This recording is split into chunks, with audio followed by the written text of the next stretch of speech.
Galactic greetings to thee. It is I, your ever so humble and gracious host of the Star Wars Geeks podcast, David Gramillion, back again with another review of Season 1 of the Clone Wars. I'm starting to get close to the end of the season. This is going to be a very special review for a lot of people because I've heard an awful lot about the Ryloth Arc. Everybody's been gushing me. Did you get to the Arc yet? Did you get to the Arc yet? Did you get to the Arc yet? Well, yes. Now I've gotten to the Arc, and I'll do a review here in just a little bit. First, we got our Star Wars March Madness Tournament. Third year running we've been doing this. 25% of the score is based on your vote. So make sure you go to our Facebook page, which is facebook.com/ what am I doing? It's all in the description. Just check the description. It's all there. Facebook.com/ SWGU podcast for those of y'all who don't think I didn't know it. But you want to go there. We have an app set up. You can vote. This week, I think the most intriguing matchup we have is going to be Anakin Skywalker versus Revan. Or Revan, or Revan, however you want to pronounce it. I know there are different ways to pronounce it. I like Revan. That's going to be an intriguing matchup, and we score them on who's better at using the Force, who's better with a lightsaber, who has a bigger impact on the franchise, who has more accomplishments, achievements, that sort of thing. And then popular vote, which is up to y'all. So make sure you head over there and you vote. I have a couple of guests that I'm lining up. I know y'all have been clamoring for guests. Y'all deserve guests, to be quite honest with you. The show is growing by leaps and bounds, and y'all deserve it. So we're working on that for you. I don't want to say who just yet. Don't want to jinx anything. But trust me, we're working pretty hard on it. All right, so that's enough of the fun stuff, right? Let's get down to brass tacks. Well, this will be the last review that we do on this channel. We're going to be moving away from my channel over to an official channel that we have set up. And yes, the link's all there in the description, so you don't get lost. Make sure you subscribe to that one. A little more official this way. It gets away from my particular channel, gets to an official channel. So we're going to move everything over there, including I'm going to try to do 2 videos a week, because 2 is more than 1, isn't it? And I like doing these. I think y'all like it too. So we're going to try to do 2 videos a week, not reviews. I'll do 1 review a week, same as always. But maybe I think we'll throw in another one per week just to kind of keep things going. Top 10s and my thoughts on episode 7 and, you know, just little things here and there that I think y'all are really going to enjoy. My team is working hard on that, and I appreciate everything that they do for us because they're doing it for y'all. So let's get to the Ryloth Arc, shall we? And let's see what all the fuss is about. It's a 3-episode arc, and I'll try to keep my thoughts brief. The first one here is Storm over Ryloth. And this one, again, and as I've said before, so if you've seen previous reviews, you know by now, I'm not a big fan of the lack of exposition jumping right into the middle of action. We're told Ryloth is important. We're told it's critical. We're told it's being held by the Separatists now. It's blockaded and invaded. But we're not told why. Is it close to Coruscant? Were there shipyards there? Does it have natural resources that the Republic needs? We don't know. We're just told that for whatever reason, this particular world is more important than any other world out there at this time. For whatever reason. Okay, all right. So they jump us into hyperspace, and off we go. First thing we got to do is we got to break this blockade. So Anakin and Ahsoka Tano are led, you know, they get to lead this mission to break the blockade.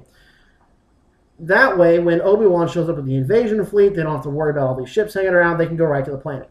Makes good tactical sense. So now Ahsoka gets her first leadership command. She gets to take over a squadron of fighters, kind of like what Anakin used to do. Okay, all right, no problem there. What I liked about this episode in the beginning is that at least we're not just told that they're suffering. They show us kind of the suffering. You know, they do that little like 20-second prologue in the beginning. They show the Separatists pushing the Twi'leks around, and you know they've got them at gunpoint, and they're pushing and shoving, and okay, all right. So we get to see some of the plight. That was one of the things that bugged me about the Onderon arc in the 5th season, was that we're told that this is a horrible thing that's going on, but we're never showing anything. It's the same thing with Phantom Menace. We're told that the Separatists are horrible, evil people, and that the people in Naboo are suffering, and the death toll is catastrophic. But we're never shown any of the suffering that goes on, so we didn't have a reason to really to root against the Separatists in Phantom Menace. But at least here, we see them being pushed around. So that, kudos to that.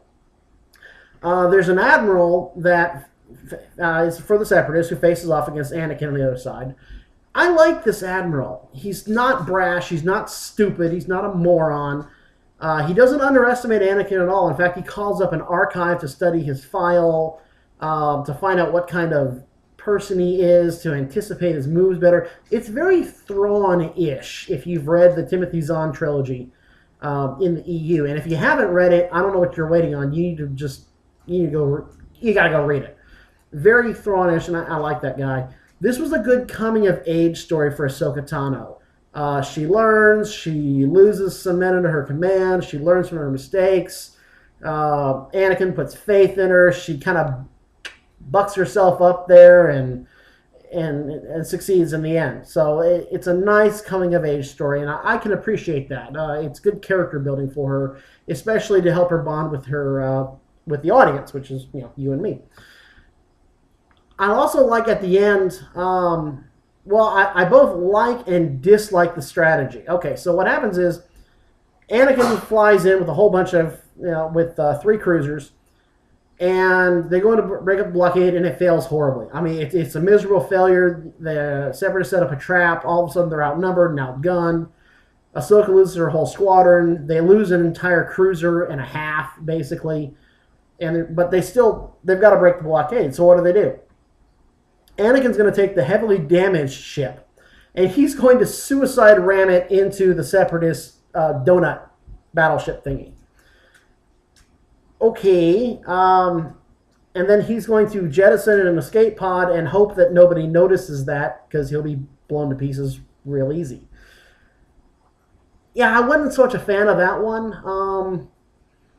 But what happens afterwards, Ahsoka Tano shows up with the fully functioning battlecruiser, the one that wasn't hurt so bad, and they fly in, but then they turn on their side so that the bombers can come out of the other side and attack without, being exposed to enemy fire.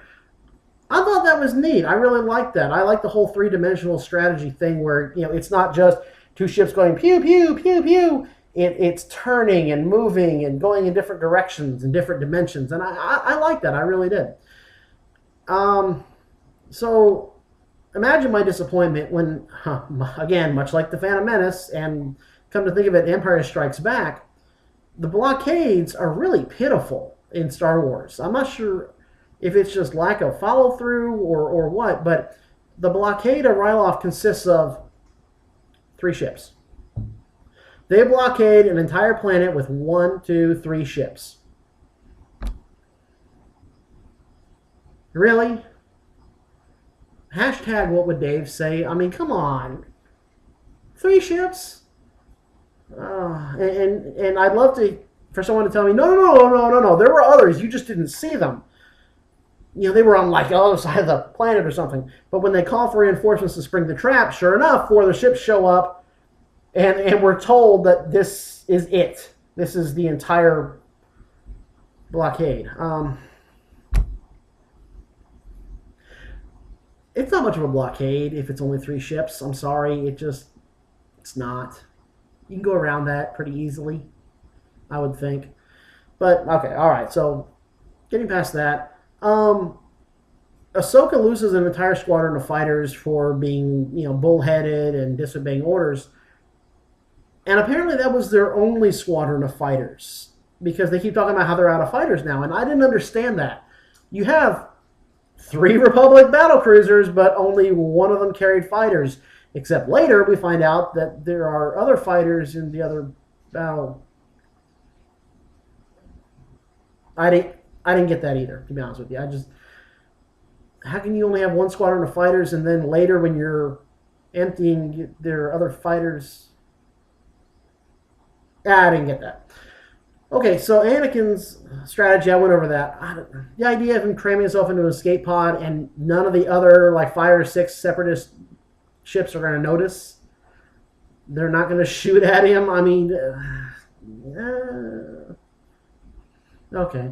And then there are inconsistencies. The amount of firepower that these ships pack varies from scene to scene. Previously, I've talked about how tanks were able to take down a battle cruiser. Okay. Well, now, when the Separatist fighters came after Ahsoka Tano, they were able to take out an entire battle cruiser and a half with just the fighters. Now that Anakin is doing his little suicide run into the big battleship donut thingy, all the Separatist ships are firing on Anakin's cruiser, and yet they're not able to stop it. Okay. I guess I'll just let that one slide. All in all, it's actually an enjoyable episode if you can get past the inconsistencies and the little things. It's a good coming-of-age story for Ahsoka, and I can appreciate that. She kind of needed this to push her along and make her a good, solid character in the forefront of the minds of the audience. So, good on them. It's all right. I mean, it wasn't horrible. It wasn't spectacular either, but I thought it was pretty good overall. Now let's get to what they call the innocence of Ryloth. All right, so now the blockade is broken. Now it's time for Obi-Wan Kenobi to come down. Now it's time for Mace Windu to bring his troops down and find out what's going on. Okay, so what worked here? The good was... Okay, I'm going to admit, I liked this episode. I really did. I thought it was a really solid episode. Solid in that, I mean, it's, I wasn't on the edge of my seat the whole time, clapping and cheering and going, woo! But there just wasn't a lot that went wrong with this. They did a lot really, really well. There was a part where this tactical droid, recognizes, okay, so that's General Kenobi over there. Download his file. And the little battle droid's like, Roger, Roger. I like this. I think it's a brilliant idea and kind of a common sense one that battle droids should be able to download files based on who they're fighting and understand their fighting styles and techniques and what this person's likely to do in this situation. It makes sense from a computer standpoint. I mean, I can download whole movies from my router to my computer, and I can put them up from my computer to my TV and email them to my wife and to this over here. And so why wouldn't you be able to download whole files on generals of Jedis and Padawans and all that and be able to figure out who you're fighting? Nice idea. I really like that one. The battle went as far as battles should go. So the problem is that there's this perimeter outside, away from the capital city. They've got to get through that to get to the capital city. So the only problem is that there are these big giant guns that are shooting at anything that moves. Before they can take out the guns, there are hostages that they're using as human shields. Well, Twi'lek shields. I don't want to be considered a racist or a speciesist or whatever. So Twi'lek shields being used by the Separatists to protect the guns in the perimeter, away from the capital city. Okay, I'm digging that. And the battle went as battle should go. There was a fight. Both sides recon. They send out probe droids. We send out clones. And we start looking around at each other, which is exactly how battles typically go. You got to find out what's going on. You don't just blindly rush in and start blowing stuff up like you saw in the 2003 Gennady. I'm not gonna try to pronounce Gennady's last name. Just leave it at that. The 2003 Clone Wars, where everybody is just shooting all the time and they just rush in. No, that's not really how it's done. It's fight, then recon to find out what's going on, then fight and recon to find out what's going on. I appreciate that. It's actual strategy and tactics, which is something you don't see a lot ever, unless you're watching a historical documentary about Napoleon or Gettysburg or something. I like the comedy. They've been starving these giant monsters or creatures or aliens or whatever so that they'll, go chew up on the clones. And the droids are wondering, how do we know they won't chew on the droids first? So the tactical droid pushes a button, opens the gate, shoves the battle droid in with the monster, and and of course the monster chews on him for a while, but then spits him right back out and says, "Okay, well, there's your answer. I guess they're not going to chew on us." The comedy was done very well. It was timely. It was funny. It was well written. I appreciated that. And then, so the monsters are unleashed on the clones, and it looks like all is lost. Oh my god, because they're shooting them, but nothing, you can't kill them. There are too many for Obi-Wan, and they're real fast. They are really fast. So finally, a Jedi does what a Jedi should do and is able to use the Force, on these creatures to kind of lure and pacify them and lure them off into this little side canyon where they can be trapped. Yeah, brilliant. What a brilliant idea. A Jedi using the Force. It's something we don't see a lot of. It's something we should see a lot more of. But I was... Big time applause for that one. I appreciated that. The only thing I really didn't like, and I was searching. I was really looking for stuff to nitpick because you guys think that I just nitpick everything to death, and sometimes I do, but that's okay because it's my show, so, you know, it is what it is. So, the only thing I found is that when Obi-Wan goes in to rescue the hostages, the tactical droid, like, has his tank barrel pointed down at Obi-Wan. Here's Obi-Wan. There's the tank barrel right there at him. It's pointed right at his head. It's a tank gun. There's no way Obi-Wan can dodge it. He can't deflect it. There's no time.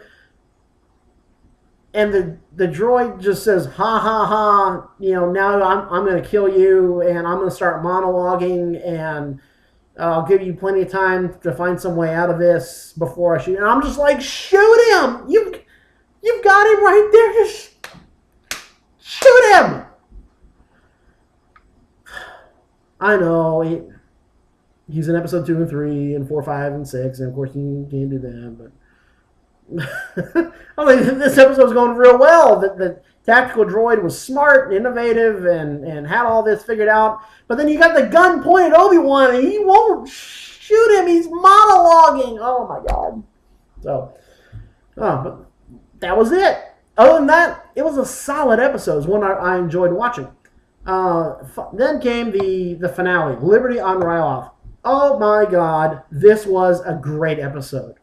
I love this. This is probably the first episode where I can truly say, "Oh my God, I love this episode."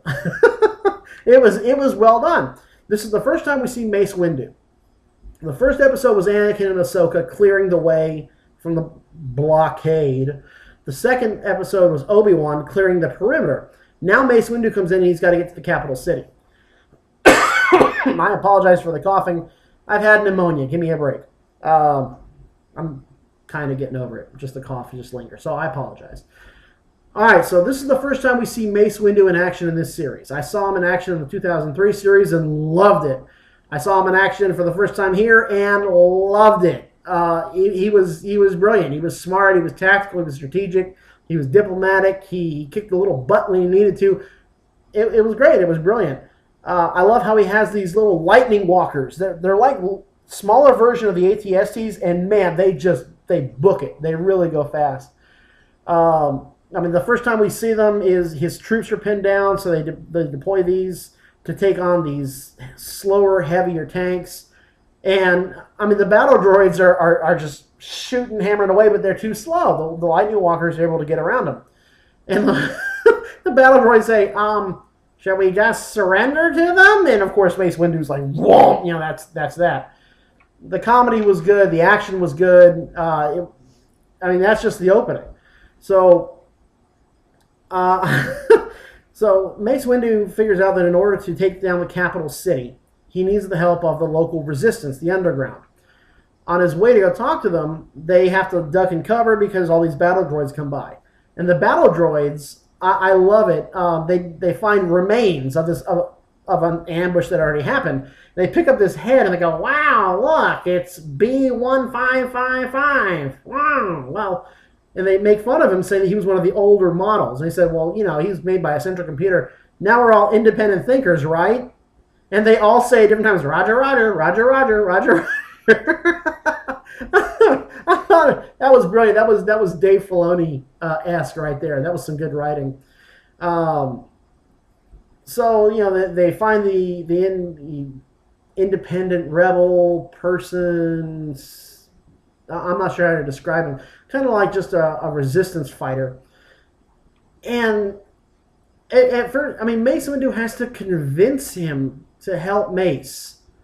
He's concerned that the Republic is going to occupy Ryloth afterwards. And I'm like, so what, you got it so good now? I mean, the separate... You're worried that the Republic is going to stay too long? Okay, fine. Hey, no problem. We'll leave you with the battle droids. You can deal with them. Have a good time. You've been doing a bang-up job so far. Good day. So he's like, oh, yeah, well, gee, I guess you're right. I guess we do need your help. That was really my only problem with the episode was, the Resistance fighter turning down help from the Republic, or at least being resistant to it at first before having to be persuaded into it. I was like, really? You think the French in World War II were concerned that we were going to hang around Paris too long? They're like, well, I don't know. These Nazis are pretty bad guys, but those Americans, I don't think they're going to leave right away, so I don't know if we need their help. So there's one way in and one way out to this capital city, which is logistically stupid, but okay, all right, I understand it's a plot device. And it's a plasma bridge. Apparently it's a bridge you can turn on and off like a light switch. Neat idea. It's innovative. It's forward-thinking. I can appreciate that. Makes me wonder what they did before this plasma bridge was there, but, whatever. So Mace Windu is able to sneak aboard this transport that's going to the capital city, and they figure out that he's there, and so they're going to turn the bridge off. So he uses the Force to propel the two clones that went with him to the other side of the bridge, and then he does this cool, whole acrobatic jumping from the transport while it's falling onto a speeder bike, and then does this cool flippy thing, and he's staring at the battle droid, and it kind of reminds me of if you've seen Kung Fu Panda, which if you haven't seen Kung Fu Panda, go see Kung Fu Panda. The first one, not the second one. When Tai Lung escapes from prison, oh my God, that was the coolest escape scene I'd probably ever seen since The Great Escape. It was just awesome. And this was kind of the same way as far as acrobatics and motion and that sort of thing. But it was done almost in silence. Like time slowed down or almost stopped while Mace did this. And the way the look on his face when he swings up and he latches onto a speeder flying bike thing that the battle droid's flying around, and it's really well done. And I love the silence. It was great. It was so great. It was such a welcome relief from all the pew-pew battles that we've had in the last 2 episodes. Really great. So that finishes up the arc. Of course, they were able to take back the capital city, and they kicked the Separatists out, and all is well, and so on. All in all, I enjoyed the arc. I really did. I think you can probably tell from that. Well done, all in all. The only thing I really miss, though, is the grand size and scope of all this. Apparently, the Separatists take over this entire planet, but all the Jedi have to do is defeat this one city, and, well, that's that. The entire planet's liberated now. Or, 3 ships blockading an entire planet. Where's the grandness of it all? The great size and scope. There should be 1,000 ships. You should start with 1,000 ships, right, doing battle. And then you can get down quiet. It's like the beginning to Revenge of the Sith. Revenge of the Sith, the opening was massive. You had ships everywhere, and explosions going all over the place, and you didn't even know what was going on. It was crazy. It was intense, insane. Everything was blown up. And then you come down to Anakin and Obi-Wan. And then it's their story. I wish it were like that here. I understand probably for budgetary reasons in the first season they couldn't have 1,000 ships, going at it. But I miss the size and scope of it. I'm not a big fan of the whole idea that 3 ships can blockade a planet, or that all you have to do is liberate the capital city and an entire planet is saved. Okay, but all in all, it's a good arc, a solid arc, and I keep being... I'm going to have to watch the movie. There's just no way around it. I don't have a choice. Because the next episode deals with something that happened specifically from the movie, and the movie is basically like the first couple episodes anyway, and people are telling me I got to watch the movie, and I'm going to have to. What do you think?